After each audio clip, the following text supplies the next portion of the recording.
अस्सलाम वालेकुम स्टूडेंट, उम्मीद है खैरियत से होंगे। आज का लेक्चर हमारा इंट्रो टू अकाउंटिंग का बेसिक्स के ऊपर, ठीक है। सबसे इंपॉर्टेंट चीज आज, क्योंकि देखें हम सीए कर रहे हैं और सीए का मतलब चार्टर्ड अकाउंटेंट, ठीक है। अकाउंटेंट हमारी फील्ड का एक मेन टॉपिक है और हमारा मेन एस्पेक्ट है जो कि हम परफॉर्म करते हैं अपनी प्रैक्टिकल लाइफ में आगे जाकर।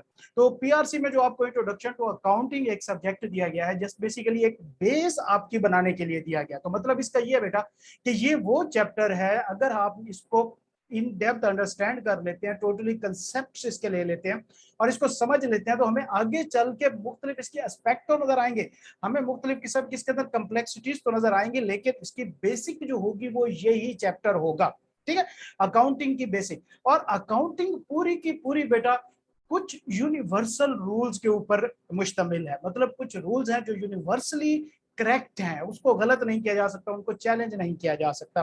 तो जो हमारी अकाउंटिंग है बेटा, उसका सबसे इंपॉर्टेंट एस्पेक्ट जिसके ऊपर पूरी अकाउंटिंग बेस करती है, वो कहलाता है हमारा डबल एंट्री सिस्टम। कि डबल एंट्री सिस्टम है क्या? देखो बेटा, उससे पहले हम थोड़ा सा अकाउंटिंग को समझते हैं। अकाउंटिंग से क्या मुराद है बेटा? टोटल चैप्टर प्रैक्टिकल है, टोटल सब्जेक्ट प्रैक्टिकल है, अंडरस्टैंडेबल है हम सबको। हाँ, टर्म्स डिफरेंट हो सकती हैं, जाहिर सी बात है कि हम, कोई आप में से एफएससी करके आया वो भी मेडिकल, कोई नॉन मेडिकल, कोई आप में से कॉमर्स बैकग्राउंड का भी होगा, उसको कुछ ना कुछ इस चीज का आइडिया मौजूद होगा। लेकिन बहरहाल हम, ये एक प्रैक्टिकल सब्जेक्ट है और हम इसको प्रैक्टिकल लाइफ के साथ, प्रैक्टिकल सिनेरियोज के साथ, हम आपकी डेली लाइफ में जो आप एक्टिविटी कर रहे हैं, जो आपकी डेली लाइफ के फाइनेंशियल मैटर्स हैं, उनको हम इसको साथ लेके आपको अंडरस्टैंड कराएंगे कि ये चीजें कैसे बेसिकली अकाउंटिंग में होती हैं। देखो बेटा, हम डबल एंट्री के जाने से पहले हम थोड़ी सी चीज एक समझते हैं, वो है अकाउंटिंग वर्ड के। वर्ड अकाउंटिंग जो हम यूज करते हैं, इससे क्या मुराद है? देखो बेटा, अकाउंटिंग वर्ड कहां से निकला है? अकाउंटेबिलिटी, अकाउंट फॉल करना, अकाउंट करना। अकाउंट से क्या मुराद होता है? अकाउंट फॉल करना,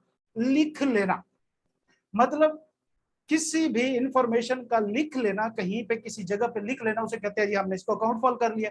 मिसाल के तौर पे जब हम कहीं पे जाने का प्रोग्राम बनाते हैं, फ्रेंड लिस्ट बनती है, तो हम किसी, हमें दोस्त कर कॉल करके पूछते हैं हाँ जी आप आ रहे हो, हम कहते हैं जी हमें टाइम दे सोचने का, एंड देन हम थोड़ी देर बाद फोन करके कहते हैं जी बिल्कुल हमें अकाउंट कर लो इसके अंदर। तो वो क्या करता है? उस लिस्ट में हमारा नाम लिख लेता है।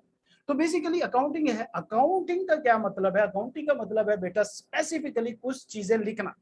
अब देखो बेटा, हमारे पास डाटा मुख्तलिफ किस्म का होता है, कई तरह का डाटा होता है। आप हम हमें कह सकते हैं, हमारे पास अगर हम इस टाइम बात करें मुश्तमिल डाटा, तो कुछ डाटा जो होता है वो होता है वर्ड्स की फॉर्म में, कुछ डाटा होता है डिजिट्स की फॉर्म में। अब डिजिट्स की फॉर्म में भी कई डाटा होते हैं। मिसाल के तौर पे फाइनेंशियल डाटा होता है, नॉन फाइनेंशियल डाटा भी होता है। फाइनेंशियल डाटा से क्या मुराद है? किसी भी हमारे जो पैसों का लेन देन हो रहा है, हम जो पैसे के मामलात को ले रहे हैं, उसको फाइनेंशियल डाटा कहा जाता है। नॉन फाइनेंशियल डिजिटल डाटा कौन सा होता है? सॉरी, डिजिट डाटा कौन सा होता है? जो डिजिट्स की फॉर्म में होता है। तो वो हम एग्जांपल के तौर पे ले सकते हैं, हमारी नंबर ऑफ पॉपुलेशन, हम जितने हॉस्टल में बच्चे रह रहे हैं उनकी तादाद, क्लास में बैठे स्टूडेंट्स की तादाद, वगैरह वगैरह वगैरह। लेकिन बेटा, जो अकाउंटिंग स्पेसिफिकली है, ये डील करती है अकाउंटिंग ऑफ फाइनेंशियल डाटा। मतलब अकाउंटेबिलिटी ऑफ फाइनेंशियल डाटा, या अकाउंट फॉल करना फाइनेंशियल डाटा को स्पेसिफिकली। मतलब अकाउंटिंग क्या हुई? ये एक वो सब्जेक्ट है, या हम इसको कह सकते हैं कि ये एक वो ब्रांच है जिसके अंदर हम क्या करते हैं, किसी भी बिजनेस का, किसी भी बिजनेस का, अब इसमें सिर्फ जरूरी बिजनेस नहीं है, ये हमारा पर्सनल डाटा भी हो सकता है। मिसाल के तौर पे हम अपनी इंडिविजुअल फाइनेंशियल जो अपनी अकाउंटिंग है वो भी कर सकते हैं। ये हम घर से कितना खर्चा ले रहे हैं, इसमें हम कहानियां कितनी करा रहे हैं, इसमें हम यूज कितना खर्च कर रहे हैं, फीसें कितनी पे कर रहे हैं, हम ये सारा हिसाब रख रहे होते हैं ना बेसिकली। तो हम क्या कर रहे होते हैं? हम हिसाब तो रख रहे होते हैं, लेकिन जो हम हिसाब हम रख रहे होते हैं उसमें और ये जो अकाउंटिंग हम पढ़ेंगे, इसमें बेसिकली फर्क क्या है? तो बेटा देखो, जो हिसाब हम रख रहे होते हैं ना इसकी फॉर्म में, कि जनाब इसके पैसे, मिसाल के तौर पे अगर आप हॉस्टलाइज्ड हैं तो आप ज्यादा बेहतर तरीके से समझेंगे। जनाब जी हर महीने हमने देखना होता है कि किसका खाने के कितने पैसे बन रहे हैं, चाय के कितने पैसे बन रहे हैं, और इसने दिए कितने हैं, और बैलेंस कितना आ रहा होता है, ठीक है।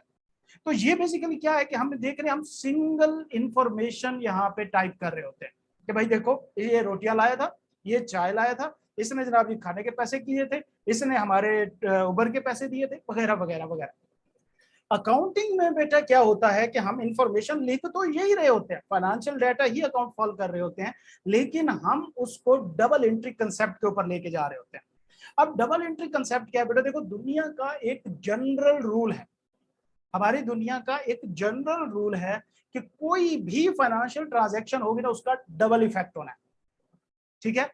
कोई भी फाइनेंशियल ट्रांजैक्शन होनी है, उसका डबल इफेक्ट होना है। अब मिसाल के तौर पे यहाँ पे हमने लिखा था कि भैया देखो ये बंदा हमारे लिए 100 रुपए की रोटियां लाया था, ठीक है। मिसाल के तौर पे हम यहाँ पे अपना छोटा सा एक अकाउंट बनाते हैं अपने ही हॉस्टल का, और हमने लिखा जनाब जी टोटल हमारे पास मौजूद है इस टाइम 1000, उसमें से हमारे पास रोटी आई 100 रुपए की, एंड हमारे पास जो बैलेंस है वो हमारे पास बच गया 900 का।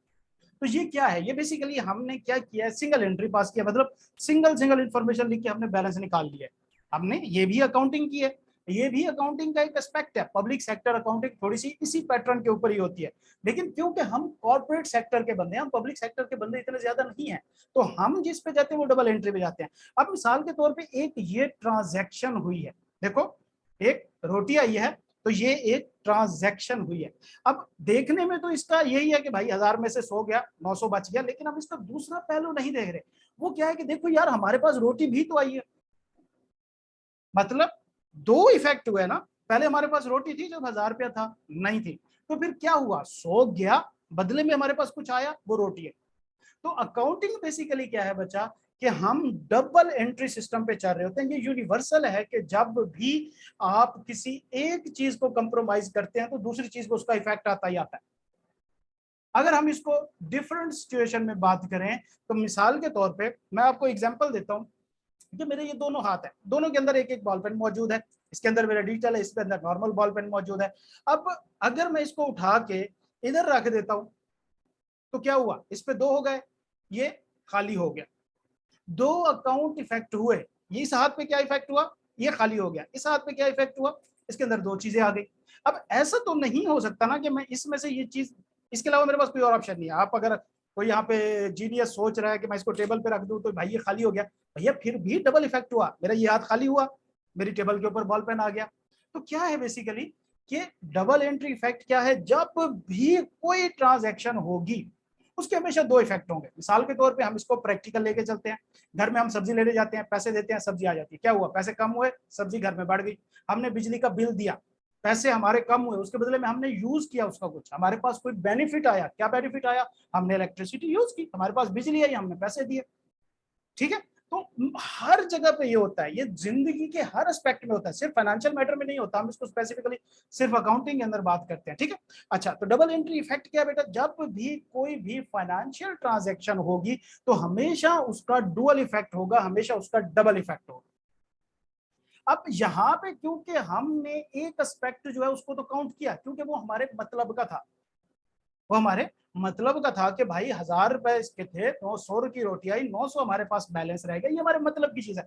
जो हमने रोटी खा के खत्म कर दी, इसका हमें फ्यूचर में कोई मतलब नहीं है, इसका हमारे लिए कोई मकसद नहीं है, तो लिहाजा हम क्या किया, हमने इसको अकाउंट फॉलो ही नहीं किया।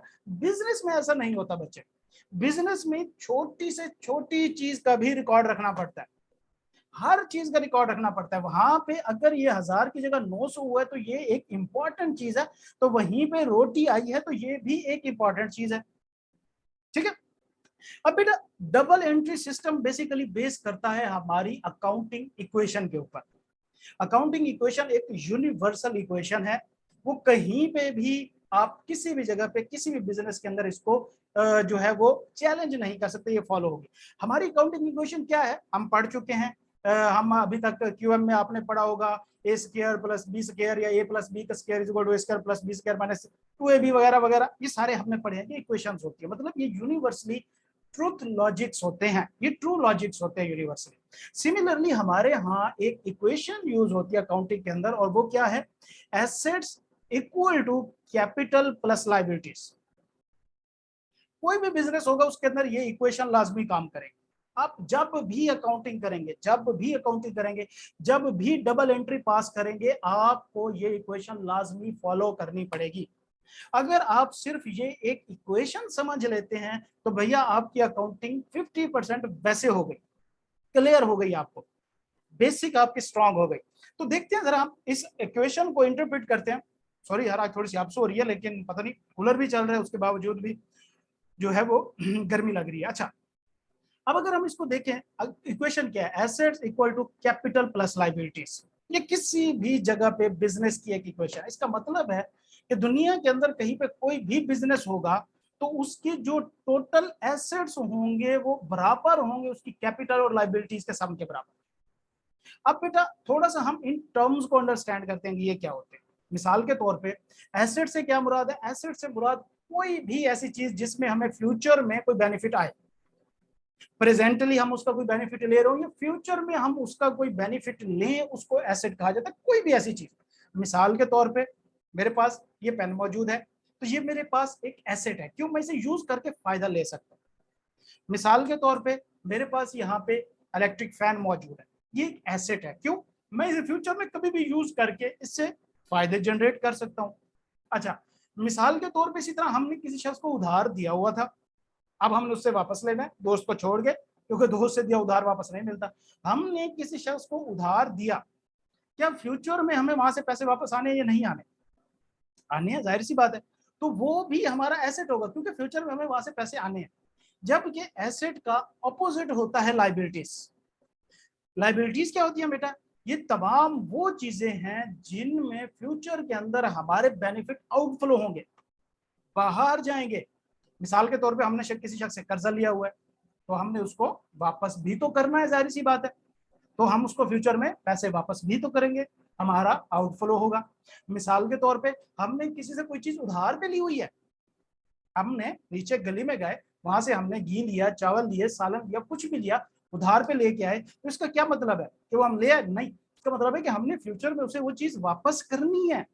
हमारे बेनिफिट, हमारे रिसोर्सेज, हमारे जो कैश फ्लोज हैं उनका आउटफ्लो होना है, उसको कहा जाता है लाइबिलिटी। तो एसेट क्या है बेटा? तमाम वो चीजें जिनका फ्यूचर के अंदर इनफ्लोज होने हैं, मतलब जिनसे हमें बेनिफिट मिलना है।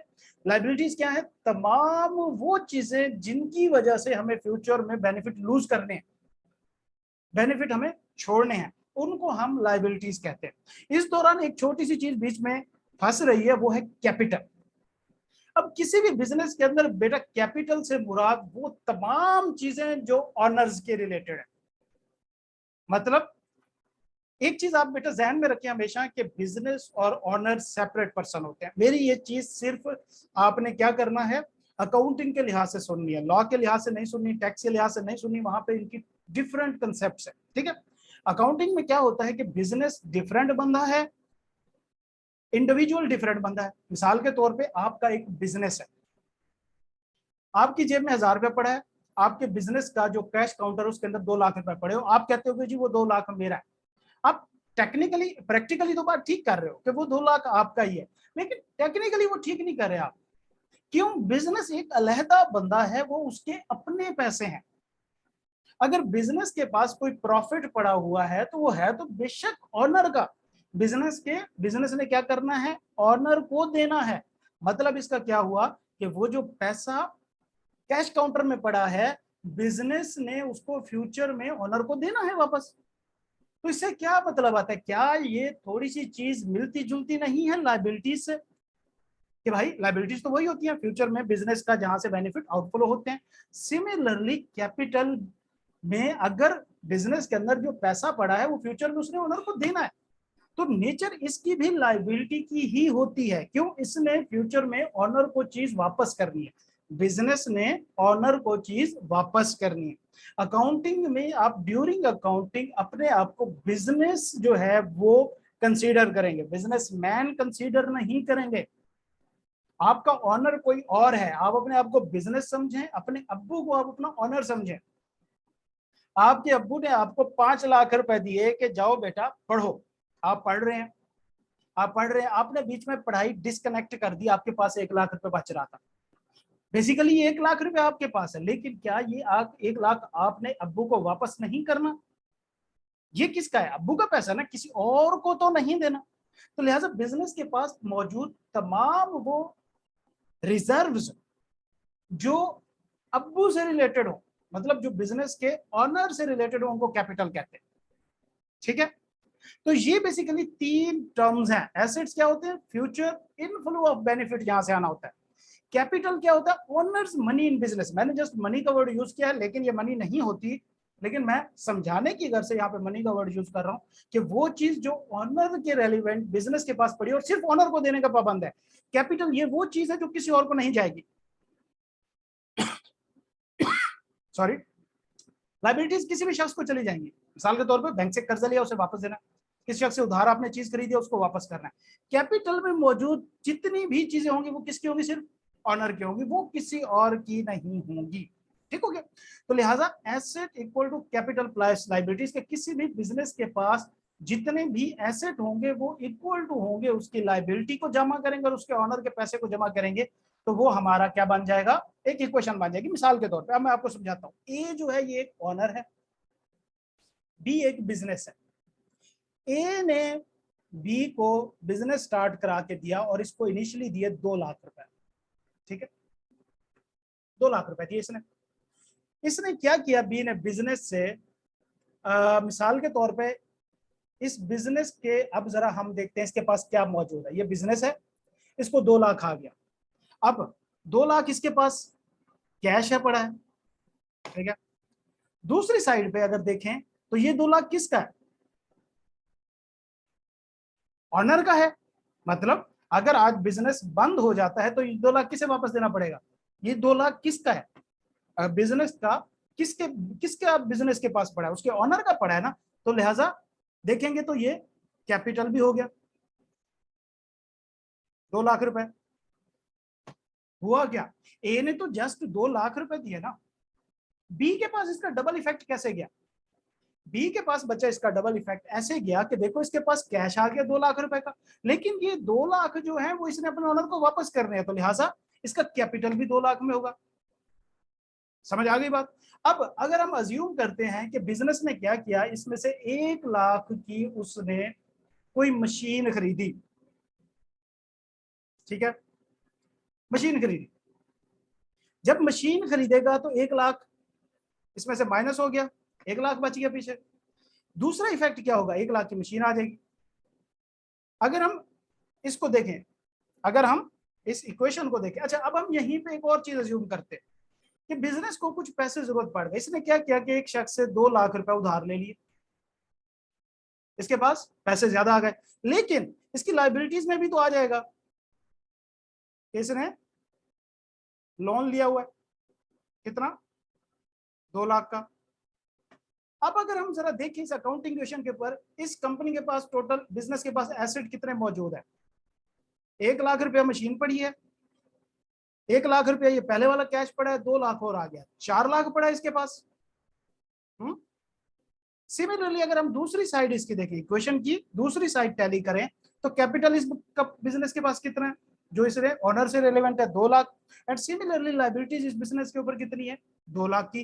तो ये भी 4 लाख हो गया, 2 लाख प्लस 2 लाख। तो क्या हुआ? हमारी इक्वेशन सेटिस्फाई हो गई। लेकिन हमने एक चीज यहाँ पे देखी कि इस दौरान 4 एक्टिविटीज हुई और हर एक्टिविटी का डबल इफेक्ट गया। नंबर 1 क्या हुआ? बिजनेस को ऑनर ने पैसा दिया। डबल इफेक्ट क्या हुआ? बिजनेस के पास पैसा आया, लेकिन बिजनेस उसे अपना एज कैपिटल भी रिकॉर्ड करेगा। क्यों? वो ऑनर से रेलिवेंट है। दूसरे नंबर पे बिजनेस ने एक मशीन खरीदी, पैसा कम हो गया, एक इफेक्ट हुआ। दूसरा इफेक्ट क्या हुआ कि मशीन आ गई, मशीन बढ़ गई, पैसा कम हो गया, डबल इफेक्ट चला गया। तीसरा क्या हुआ कि बिजनेस ने 2 लाख रुपए उधार लिया, कर्जा लिया किसी से, डबल इफेक्ट हुआ। क्या? 2 लाख रुपए बिजनेस के पास कैश आ गया और इसके बाद क्या हुआ? 2 लाख रुपए उसकी लाइबिलिटी में ऐड हो गया। क्यों? उसने वो फ्यूचर में पे करना है 2 लाख रुपया। तो लिहाजा ये एक डबल एंट्री का कंसेप्ट है कि भाई देखो, इसमें से कोई एक अकाउंट पॉसिबल नहीं है कि इफेक्ट हो, हमेशा दूसरा अकाउंट भी इफेक्ट हो रहा होगा। अब पहला क्वेश्चन ये है कि सर अब ये इक्वेशन की 2 साइडें हैं, एसेट और दूसरी कैपिटल और लाइबिलिटीज। क्या ऐसा ही होगा कि अगर एक साइड एसेट की इफेक्ट होगी तो दूसरी लाइबिलिटीज की इफेक्ट होगी? या ऐसा भी हो सकता है कि दोनों ही साइड एसेट की इफेक्ट होंगी? तो बेटा दोनों पॉसिबल है। कैसे? यहां पे देखो, उसने 1 लाख रुपए का एसेट खरीदा, एसेट, एक एसेट कम हो गया, दूसरा एसेट बढ़ गया, नेट रिजल्ट क्या रहा? सेम रहा। तो मतलब इक्वेशन फिर भी टैली रही, मतलब उसने कैश उसका 1 लाख रुपए से कम हो गया, एक एसेट कम हुआ, दूसरा क्या हुआ? 1 लाख रुपए से उसका एसेट बढ़ गया। अब यहां पे आपको चीज ध्यान में रखनी है कि इन इक्वेशंस की दोनों साइडों पे डायरेक्ट रिलेशन होगा कि भाई अगर एक साइड बढ़ रही है तो दूसरी साइड भी मस्ट बढ़नी चाहिए। अगर तो एंट्री का इफेक्ट एक ही हेड में हो रहा है, मतलब सिर्फ एसेट्स के अंदर ही हो रहा है जैसे ये हो रहा है, तो इस टोटल वर्डिंग पे कोई फर्क नहीं पड़ा। मतलब 1 लाख का उसने कैश खत्म किया, 1 लाख का एसेट लिया, तो टोटल तो फिर भी 2 लाख रहा। अगर तो सिंगल मेन कैटेगरी के अंदर इफेक्ट हो रहे हैं दोनों, तो फिर ओवरऑल इक्वेशन के ऊपर कोई फर्क नहीं पड़ेगा, नो इफेक्ट। लेकिन अगर दो डिफरेंट कैटेगरी के ऐसे हेड जो हैं वो अफेक्ट हो रहे हैं, तो इनका रिलेशनशिप आपस में डायरेक्ट होगा। मतलब अगर एसेट बढ़ रहे हैं तो इन दोनों साइड्स पे भी कोई एक चीज बढ़नी चाहिए। ठीक है, तो ये बेसिकली एक डबल एंट्री कंसेप्ट है कि जब भी आप कोई भी ट्रांजैक्शन करते हैं उसके हमेशा 2 इफेक्ट होंगे, और वो दुनिया की जितनी मर्जी ट्रांजैक्शन हो बेटा, वो 3 हेड्स के अंदर किसी के अंदर होंगे, इससे बाहर नहीं हो सकते। जो मर्जी ट्रांजैक्शन होगी हम इन 3 हेड्स के अंदर क्लासिफाई करेंगे उनको। अब बेटा बिजनेस के अंदर एसेट्स जो है वो मजीद 2 टाइप के होते हैं, non current asset, current asset. Non current asset से क्या मुराद है? वो एसेट्स बेटा जो छोटे टाइम के लिए, मतलब जिन्होंने फॉरन यूज हो जाना, जो शॉर्ट टर्म है, साल के तौर पे हमारी जेब में पड़ा हुआ पैसा, मिसाल के तौर पे हमारे पास पड़ा हुआ ये बॉल पेन, इसने यूज हो जाना है, विद इन 1 ईयर इसने यूज हो जाना है। मतलब ऐसी चीजें जो 1 साल से कम अरसे के लिए हमारे लिए फायदा पहुंचा, उनको नॉन करंट एसेट कहते हैं, सॉरी, जो शॉर्ट टर्म के लिए हो। और नॉन करंट एसेट्स बेटा वो एसेट्स होते हैं जिनकी लाइफ या जिनसे आने वाले फायदे कई सालों पर मुश्तमिल हो। मिसाल के तौर पे हमारे पास लैंड मौजूद है, बिल्डिंग मौजूद है, मशीनरी मौजूद है, इक्विपमेंट मौजूद है, ये 10-10 साल 15-15 साल में फायदा देंगे। तो लिहाजा तमाम वो एसेट जिनके हमें लॉन्ग टर्म फायदे मिलते हैं उनको हम नॉन करंट एसेट कहते हैं। तमाम वो एसेट जिनके हमें 1 साल से कम टाइम के लिए फायदे मिल रहे होते हैं उनको हम शॉर्ट टर्म एसेट कहते हैं। इसी तरह बेटा लाइबिलिटीज की भी 2 टाइप होती है, non current liability and current liability. Non current liability ये वो लाइबिलिटी होती है बेटा जिसको हमने 1 साल के बाद जाके पे करना है, मतलब उसका पेमेंट पीरियड जो है वो 1 साल से ज्यादा है। से कि हमने कर्जा लिया जी, हमने 5 साल बाद वापस करना है आपको, तो 12 महीने से ज्यादा इसका पेमेंट टर्म है, ये नॉन करंट है। करंट से मुराद फॉरन, नॉन करंट लॉन्ग टर्म। ठीक है, इसको नॉन करंट को लॉन्ग टर्म लाइबिलिटीज भी कहा जाता है। करंट लाइबिलिटीज ये शॉर्ट टर्म लाइबिलिटीज, मतलब ये वो तमाम लाइबिलिटीज हैं जो हमने विद इन अ ईयर पे करनी है, विद इन अ ईयर इनको पे ऑफ करना। समझ आ गई बात? तो लिहाजा ये हमारा बेसिकली एक कंसेप्ट था डबल एंट्री का, और हमने क्या किया, अकाउंटिंग इक्वेशन को आज अंडरस्टैंड किया कि किसी भी बिजनेस की जो टोटल वर्थ होगी आप उसको निकाल के दे सकते हैं कि किसी बिजनेस के अंदर जितने भी एसेट मौजूद हैं वो हमेशा इक्वल होंगे उसके कैपिटल और लायबिलिटीज के बराबर। ये यूनिवर्सल ट्रुथ है, ये चैलेंज नहीं हो सकता, ये खराब नहीं हो सकता। तो जब भी डबल एंट्री पास होती है बेटा हमेशा इस अकाउंटिंग इक्वेशन को वो जस्टिफाई करती है, इस इक्वेशन को जस्टिफाई किए बगैर कोई भी एंट्री पास नहीं हो सकती। अब जस्टिफाई से क्या मुराद है कि हमेशा दोनों साइड इक्वल रहेंगे। हम जब भी एंट्री पास करेंगे उसके 2 इफेक्ट आने हैं, लेकिन वो इस तरीके से आने हैं कि उसकी दोनों साइडें इक्वल रहेंगी, कोई भी साइड कम या ज्यादा नहीं हो सकती। अब चाहे वो इफेक्ट किसी एक हेड के अंदर दोनों आ जाए, मतलब दोनों एसेट्स के अंदर हो, एक एसेट कम हो रहा है दूसरा बढ़ रहा है, नेट रिजल्ट 0। हो सकता है कि ये डिफरेंट हेड्स के अंदर हो कि अगर इधर से एसेट बढ़ रहे हैं तो इधर से लायबिलिटीज भी बढ़ रही हो। मिसाल के तौर पे हमने किसी से उधार लिया था, तो क्या हुआ, 2 लाख रुपया हमारे पास कैश आया था, हमारे एसेट 2 लाख से बढ़ गए थे ना, तो सिमिलरली क्या हुआ, लायबिलिटीज भी तो 2 लाख से बढ़ गई थी हमारी, दोनों साइड है बराबर रहे। ठीक है, उसके बाद अगला थोड़ा सा एक हमारा टॉपिक है, उसको हम इंशाल्लाह नेक्स्ट लेक्चर में डिस्कस करेंगे, जिसको कहते हैं नेचर, के मुख्तलिफ अकाउंट्स की नेचर क्या होती है बिजनेस के अंदर। ठीक है, नेचर से क्या मुराद है, ये हम बेसिकली हमें हेल्प करता है प्लस माइनस करने में। हम अकाउंटिंग के अंदर प्लस माइनस यूज नहीं करते, हम 2 वर्ड यूज करते हैं, डेबिट एंड क्रेडिट। ठीक है, हम 2 वर्ड यूज करते हैं, डेबिट और क्रेडिट का। तो फिर हर अकाउंट हेड की एक डिफरेंट नेचर होती है। ठीक है, हम उसको असाइन करेंगे, नेचर के ऊपर डिस्कस करेंगे अगले टॉपिक में इंशाल्लाह। पूरा लेक्चर देखा बेटा, अब अगले टॉपिक के लिए अगर आपकी कोई क्वेश्चन है तो आप मुझे व्हाट्सएप भी कर सकते हैं, आप कमेंट भी कर सकते हैं, आप मेरे से पूछ भी सकते हैं। ये फ्लो चार्ट चाहिए तो आप मेरे से रब्ता कर सकते हैं, आपको फ्लो चार्ट भी मिल जाएगा इंशाल्लाह, ये भी आपको प्रोवाइड कर देंगे। तो मिलते हैं इंशाल्लाह नेक्स्ट लेक्चर में बेटा। अल्लाह ताला आप सबको अपनी ज़ुबान में रखे। अल्लाह हाफिज।